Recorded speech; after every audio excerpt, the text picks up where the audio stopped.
Hello बच्चों, let's see this question. And here this question says, attempts at forced integration often show the seeds of disintegration.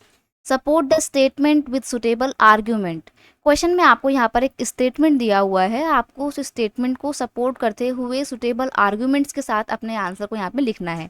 तो आपकी statement क्या है? Statement है, attempts at forced integration often show the seeds of disintegration. यानी कि forceful तरीके के साथ किया गया इंटीग्रेशन कहीं ना कहीं अक्सर बीज बो देता है डिसइंटीग्रेशन के, अलगाववाद के। इस स्टेटमेंट को सपोर्ट करते हुए अपना आंसर आपको लिखना है। ठीक है, तो आइए स्टार्ट करते हैं अपने आंसर को। This statement is true. ये स्टेटमेंट बिल्कुल सही है, that attempts at force integration often show the seeds of disintegration. We can understand with example of Sri Lanka and the Belgium. हम इसको श्रीलंका और बेल्जियम के एग्जांपल से समझ सकते हैं। If the rulers are willing to share power and accommodate the reasonable demands of minority community, social divisions become less threatening for the country.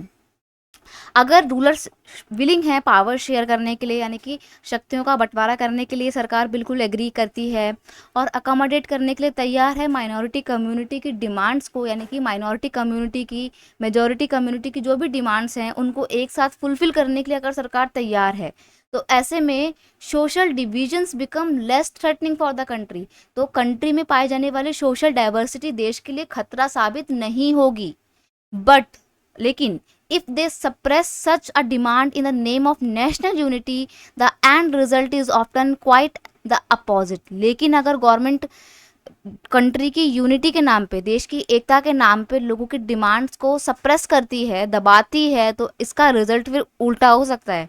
क्योंकि अगर आप लोगों को ज़बरदस्ती अपने में शामिल कर रहे हो, उनकी मांग नहीं सुन रहे हो, उनकी बातें नहीं सुन रहे हो, उनकी जो भी डिमांड्स हैं उनको आप फुलफिल नहीं कर रहे हो, नेगलेक्ट कर रहे हो, तो कहीं ना कहीं जनता के मन में सरकार के प्रति गुस्सा आएगा और वो जो उनके अंदर का एक एंगर है वो किस तौर पे निकलेगा? डिसइंटीग्रेशन के फॉर्म में निकलेगा।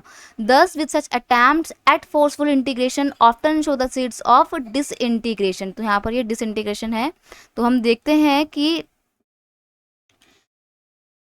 कि फोर्सफुल तरीके से किया गया इंटीग्रेशन कहीं ना कहीं डिसइंटीग्रेशन के बीजों को बोता है। ये बात बिल्कुल सही है। अगर सरकार अकोमोडेट करने के लिए तैयार है, माइनॉरिटी कम्युनिटी की डिमांड्स को फुलफिल करने के लिए तैयार है, तो माइनॉरिटी कम्युनिटी या सोशल डाइवर्सिटी बनी रहेगी, खुशी खुशी सब लोग रहेंगे। इंडिया इसका परफेक्ट एग्जाम्पल है। इंडिया में कितनी डाइवर्सिटी पाई जाती है, लिंग्विस्टिक डाइवर्सिटी है, रीजनल डाइवर्सिटी है, कम्युनिटी डाइवर्सिटी है, कास्ट बेस्ड डाइवर्सिटी है, लेकिन फिर भी सब लोग मिलकर रह रहे हैं। क्यों? क्योंकि पावर्स को इक्वली शेयर किया गया है। सबकी डिमांड्स का, नीड्स का, रिक्वायरमेंट का पूरा पूरा ध्यान रखती है गवर्नमेंट।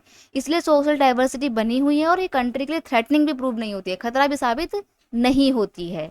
ओके, तो ये थी आपकी explanation. I hope you understood it well. Best of luck.